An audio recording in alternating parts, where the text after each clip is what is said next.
यह होता है। हाँ होता है ना बेटा। सर दिस का मतलब भी यह है, हाँ। इट का मतलब भी यह है, हाँ। तो सर मेरे को इंग्लिश में जब यह कहना हो तो मैं दिस लगाऊं कि इट लगाऊं? प्रॉब्लम्स नेचर बदल लेगी बेटा। अगर आपको ये लग रहा है कि प्रॉब्लम्स खत्म हो जाएगी, जीवन ही खत्म होगा, प्रॉब्लम्स खत्म नहीं होगी। वो रूप बदल करके आपके सामने आती रहेगी। आज आपकी स्ट्रेंथ भी कम है, कोई बात नहीं, मौसम बदल रही हो, कई जना बीमार भी पड़ जाए। सर अब इसमें तो प्रॉब्लम नहीं है सर, लेकिन एक शब्द लिखा था सर मैंने गुड, एक शब्द लिखा था सर मैंने वेल। सर अर्थ तो दोनों का ही अच्छा होता है। हाँ होता है ना बेटा। तो सर मेरे को इंग्लिश में जब भी अच्छा कहना हो तो मैं गुड और वेल में से किसका प्रयोग करूं? यहां अभी कोई दिक्कत नहीं है सर, लेकिन सर प्रॉब्लम ने अपनी नेचर बदल ली सर। सर मैं अपने किसी दोस्त के साथ अंग्रेजी बोल रहा था या बोल रही थी, मैंने कह दिया एडवाइसेस, उसने कह दिया खोटो एडवाइसेस हो गई कौन है? सर होता है ना, हिंदी में तो कहते हैं ना सलाहें, अंग्रेजी में एडवाइसेस, ये क्या है सर? सर मेरे को तो कंफ्यूजन हो गया सर। मैंने स्पेलिंग ये लिखी थी, मेरे दोस्त ने कह दिया ये तो गलत है सर। सर मैंने डिक्शनरी देखी सर, डिक्शनरी में दोनों थी सर। अब मेरे तो समझ में नहीं आ रहा सर कौन सी सही है कौन सी गलत है। आप समझ रहे हैं ना, प्रॉब्लम शुरू से खत्म होती जा रही है, लेकिन जो जो प्रॉब्लम्स खत्म हो रही है वो दूसरी अपने साथ में नई प्रॉब्लम्स भी लेकर के आ रही है। सर मेरे को तो पता ही नहीं चलता सर, मैंने लिखा था अफेक्ट, मैंने लिखा था अफेक्ट और मेरे दोस्त ने लिख दिया सर इफेक्ट। अब सर लग तो रहा है दोनों ठीक है सर, इफेक्ट है, कॉन्फिडेंट नहीं। ये क्या है सर? बेटा इसका मतलब तू अब फिट हो रहा है धीरे धीरे ग्रामर के बेसिक कॉन्सेप्ट्स को। बच्चा समझता नहीं हो, जरूर तू ज्यादा होशियार हो गया आजकल। टाबर आते ही कैसे ओ पढ़ा दो रो छुड़वा दो। अरे घर ही बनोड़ी है क्या अंग्रेजी? तू चाहे जी को पढ़ा दा, तू चाहे जी को छुड़ा दा, थारे घर ही पढ़ ले। बेटा सिलेबस की बात वो करे जिसने जनरलाइज्ड प्रिपरेशन कर रखी है। जनरलाइज्ड प्रिपरेशन के बिना स्पेशलाइज्ड प्रिपरेशन के कोई मायने नहीं है। ये जो बातें हम पढ़ रहे हैं ये मैंडेटरी है, अंग्रेजी सीखनी है तो आपको ये आनी ही चाहिए, ऑप्शन ऑप्शन नहीं है बेटा। सिलेबस पढ़ने का मतलब है स्पेशलाइजेशन करना। सर तो फिर इन समस्याओं का समाधान कैसे होगा? बेटा जी आपको पार्ट्स ऑफ स्पीच आएंगे।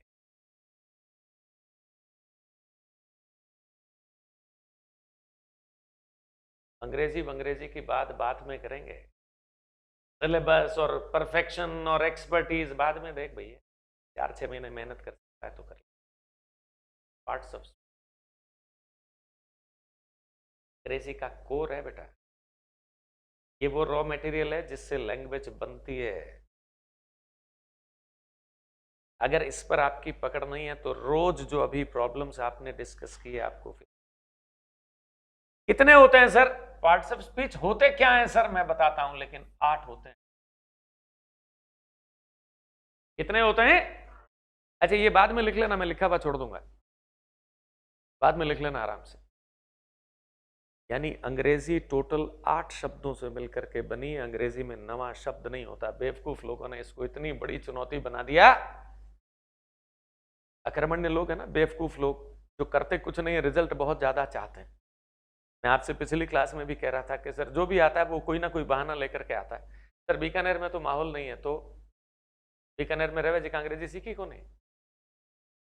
तू जब तक अपनी असफलता का बिल दूसरों पर फाड़ेगा तेरे जिंदगी में कभी सुधार नहीं होगा। तो जिस दिन ये मान लेगा कि तेरी बेवकूफी, तेरी अकर्मण्यता, तेरी लापरवाही से तू असफल हो रहा है, उस दिन तेरी जिंदगी में सुधार हो जाएगा। दूसरों को क्यों जिम्मेदार ठहरा रहे हो? आपने कितनी मेहनत की है? 8 शब्दों की अंग्रेजी है, नवा शब्द नहीं है बेटा। वो डिक्शनरी इतनी मोटी जो देख रहे हो ना, 2-3 लाख जितने भी शब्द हैं, 8 के अलावा नवा शब्द नहीं है। और हर एक शब्द के आगे वो इन 8 में से कौन से पार्ट ऑफ स्पीच को बिलोंग करता है लिखा रहता है, ऐसे लिखती है डिक्शनरी। और वो आपको ये ऐसे लिख करके निर्देश दे रही है कि दोस्त ये नाउन है, इसका इस्तेमाल नाउन की तरह करना।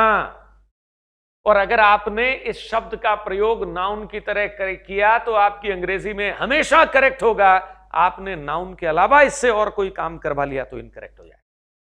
ऐसे लिखती है बेटा डिक्शनरी। ये ऑफिशियल एब्रिवेशंस हैं।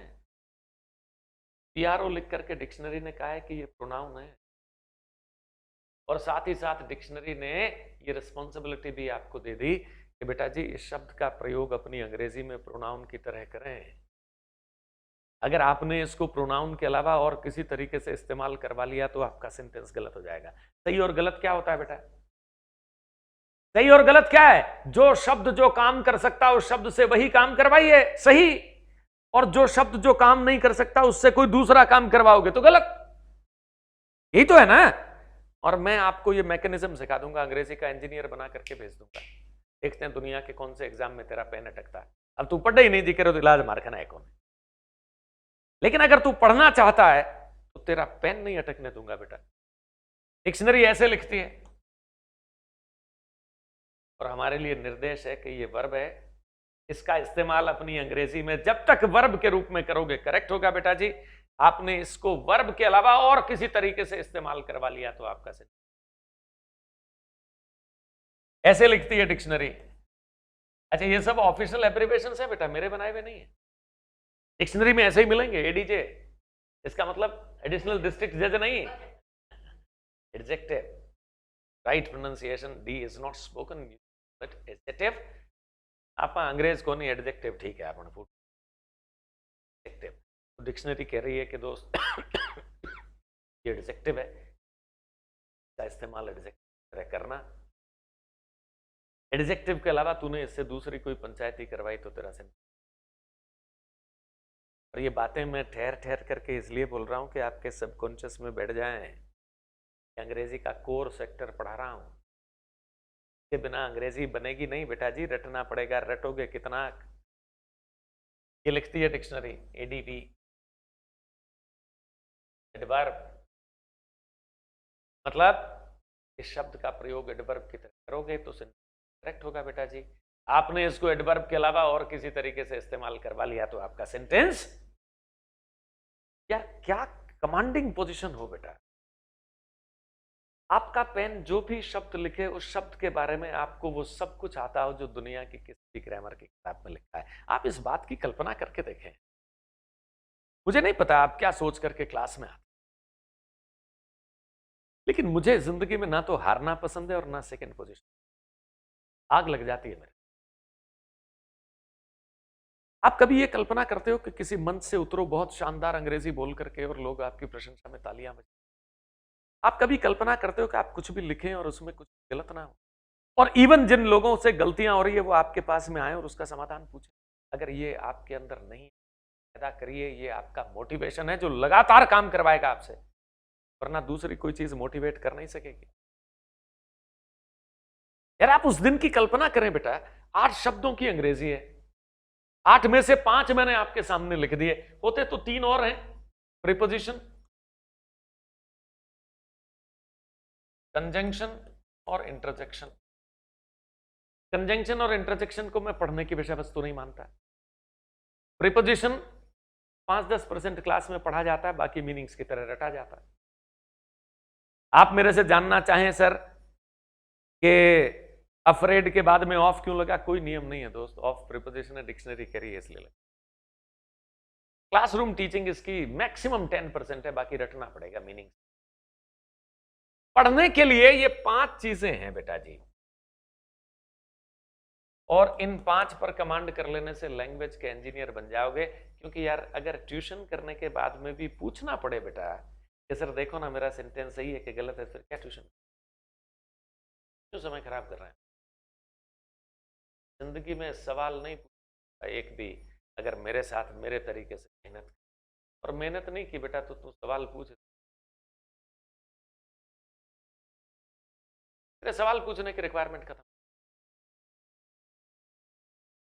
8 शब्दों की अंग्रेजी टोटल, हाँ 8 में से 3 में कोई खास दम नहीं, 5 महत्वपूर्ण है। सर आप कह रहे हो नाउन से नाउन का काम करवा लेना, प्रोनाउन से प्रोनाउन का, वर्ब से वर्ब का, करवा लेंगे सर, करवा लेंगे, पर सर हमें पता तो चले ये काम क्या करते हैं।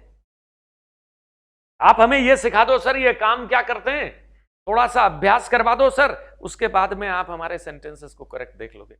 अभी ले बेटा देख, इधर देख, ये आपने बेसिक सेंटेंस पैटर्न बनाया कि नहीं? सब्जेक्ट वर्ब और यही होता है, जानते हो ना? अच्छा अब तो एक बात भी स्पष्ट, पहले दिन से हम ऑलमोस्ट, यारी अंग्रेजी के सेंटेंस की बैकबोन है, अगर आपको सब्जेक्ट वर्ब और ऑब्जेक्ट नहीं आता तो आप सेंटेंस बनाओगे कैसे? समझ रहे हो ना? रोज इसको पढ़ रहे हैं, आप भी रिवाइज करिए, more you revise the better you, रटवट कुछ नहीं पाओगे दोस्त।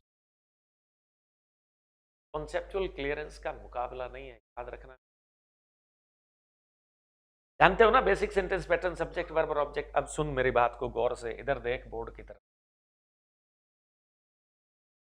बेटा जी अंग्रेजी में सब्जेक्ट बनने का काम नाउन और प्रोनाउन के अलावा कोई कर ही नहीं सकता। बात रटना मत, मैं आपसे सेंटेंसेस लिखवाऊंगा भी, गलतियां भी करवाऊंगा और संशोधन भी करवाऊंगा, लेकिन देखिए बेटा हम भाषा पढ़ रहे हैं, फिजिक्स नहीं पढ़ रहे। इसके सिद्धांत बड़े फ्लेक्सिबल है, मैं बहुत कम जगहों पर यह कह पाऊंगा कि कभी नहीं हो सकता, बाकी तो जितने नियम है उससे 10-10 गुना अपवाद हैं। लेकिन कुछ चीजें पत्थर पर लकीर की तरह सटीक है, जिनका कोई एक्सेप्शन नहीं है। उसमें से अभी बड़ी महत्वपूर्ण बात डिस्कस कर रहा हूं और ये पूरी ग्रामर का ब्लूप्रिंट दे रहा हूं। रटना मत, लेकिन इसके साथ में कंफर्टेबल हो जाना, सारी ग्रामर आपकी बैक पॉकेट में आ जाएगी, ध्यान रखना। ये जो हम बीच बीच में से अंग्रेजी पढ़ रहे हैं ना, 1.5 होशियार बने हुए, ये पढ़ लो और ये छोड़ दो, वो इतनी सारी मेहनत कर रहे हो, इतना सा परिणाम मिल रहा है। If you have got that planned labour, इतनी सी मेहनत करोगे और इतना परिणाम मिलेगा। वो अंग्रेजी की कहावत मैंने कई बार शेयर की है ना, क्या? Minimum of efforts and maximum of the difference between hard work and smart work. दुनिया इतनी मेहनत करती है, इतना सा परिणाम मिलता है, लेकिन इंटेलिजेंट लोग इतनी मेहनत करते हैं और इतना परिणाम लेते हैं। इसलिए इस दुनिया पर शासन इंटेलिजेंट लोगों ने किया है हमेशा। ये देखना बेटा, सब्जेक्ट बनने का काम अंग्रेजी में नाउन और प्रोनाउन के अलावा तीसरी चीज, तूने एडजेक्टिव को सब्जेक्ट बनवा दिया तो गलत है, तूने एडवर्ब को सब्जेक्ट बनवा दिया तो गलत है, तूने इन 2 के अलावा बाकी 6 पार्ट ऑफ स्पीच में से किसी को भी सब्जेक्ट वाले स्थान पर लिख दिया, बेटा आपका सेंटेंस गलत। वर्ब तो वर्ब का काम करेगा ही करेगा, करेगा ना। ऑब्जेक्ट बनने का काम भी अंग्रेजी में नाउन और प्रोनाउन के अलावा कोई तीसरी चीज कभी कर ही नहीं सकती। ये कुछ पत्थर पर लकीर की तरह बड़ी स्ट्रॉन्ग चीजें हैं बेटा जी, जिनके साथ में रटना नहीं है। You will have to be absolutely comfortable in order to succeed wherever you गो।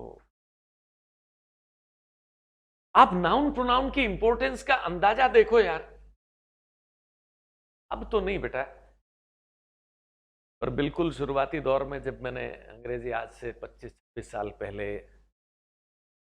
या 30 साल पहले, जब छांट के बच्चे पढ़ाते थे इंग्लिश मीडियम बैकग्राउंड से, और जब भी कभी नाउन प्रोनाउन की बात आती थी तो कुछ इंपीरियस सॉर्ट ऑफ स्टूडेंट्स कहते थे, अरे सर नाउन प्रोनाउन काहे पढ़ाओ सर, कोई तगड़ी चीज पढ़ाओ।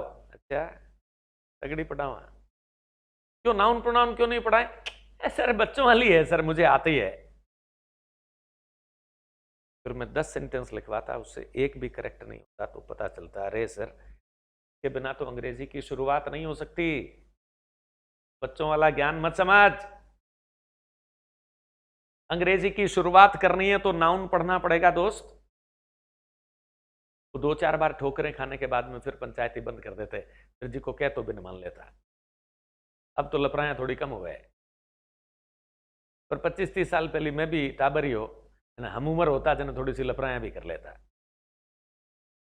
इधर देख,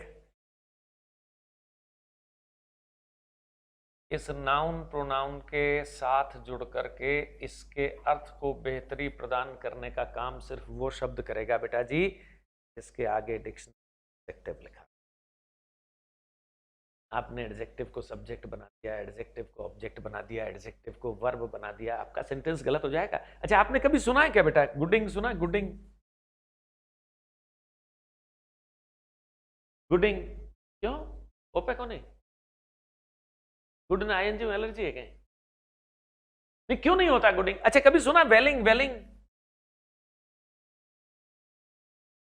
क्यों बेटा? इंटेलिजेंटिंग क्यों नहीं हो रहा? सर ये सब एडजेक्टिव हैं, आप इनके साथ आईएनजी लगा करके जबरदस्ती वर्ब की तरह फंक्शन करवा रहे हैं। यार बेटा ट्यूशन कर रहे हो तो पता चलना चाहिए ना आपको, कोई चीज गलत है तो क्यों गलत है, और अब क्या करें कि सही हो जाए। तभी तो मैंने पढ़ाया और आपने पढ़ा।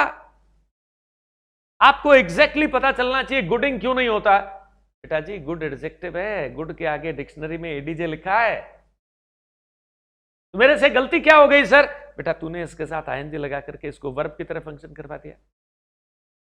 वेलिंग क्यों नहीं होता? बेटा जी डिक्शनरी देख, वेल एडवर्ब है, तूने एडवर्ब के साथ आईएनजी लगा करके वर्ब की तरह फंक्शन करवा दिया। जो शब्द जो काम, इसीलिए मैंने कहा था ये ग्रामर का ब्लूप्रिंट दे रहा हूं, रटना मत। और एडजेक्टिव, वर्ब और अपने ही जैसे किसी एडवर्ब को मॉडिफाई करने का काम एडवर्ब करता है। गौर से देखना बेटा, एडजेक्टिव तो खाली नाउन प्रोनाउन को मॉडिफाई करता है, एडवर्ब 3 को मॉडिफाई करता है। एडजेक्टिव को, वर्ब को। अच्छा तू एडवर्ब को 10-20 बार बोल तो। अच्छा मैं जब आपको कुछ चीजें समझाना चाहता हूं तो मैंने जो लिखा है मैं उसके सामने आ जाता हूं ताकि तेरा ध्यान उधर से हटे और मार खानी देख, फोकस्ड हो। Adverb adverb adverb adverb adverb adverb तो अपने आप में वर्ब के साथ ऐड होना स्पष्ट है ना। तो ये तो क्लियर ही है बेटा कि एडवर्ब वर्ब को मॉडिफाई करेगा। लेकिन अगर आप ये समझते हो कि एडवर्ब वर्ब को मॉडिफाई करेगा तो आधा समझते हो। वर्ब का मॉडिफायर तो है ही, एडजेक्टिव का मॉडिफायर भी है, और अपने ही किसी भाईबंद एडवर्ब को भी अगर मॉडिफाई होना होगा तो वो भी एडवर्ब से ही होगा। ये बेटा जी आपकी ग्रामर का ब्लूप्रिंट है। धीरे धीरे इस पर रोज काम करेंगे। लेकिन आपको आज ये ब्लूप्रिंट मैंने इसलिए दिया है कि तू अपने दिमाग में फीड कर बेटा, इनकी 5 पार्ट ऑफ स्पीच की इंटररिलेशनशिप दिखा ले। You will become an engineer of the language। आपको एग्जैक्टली पता चल जाएगा कि मेरे सेंटेंस में क्या गलत है, अब क्या करूं कि सही हो जाए। और अगर ये नहीं पता चल रहा है तो फिर क्या पढ़ा रहा हूं बेटा? ट्यूशन करने के बाद सवाल पूछना पड़ जाए फिर तो हम टाइम ही खराब कर रहे हैं। जिंदगी में कोई सवाल नहीं पूछना, शर्त एक ही है, रोज पढ़ के आ। बात समझ में आ रही है? अब लिखो इसको।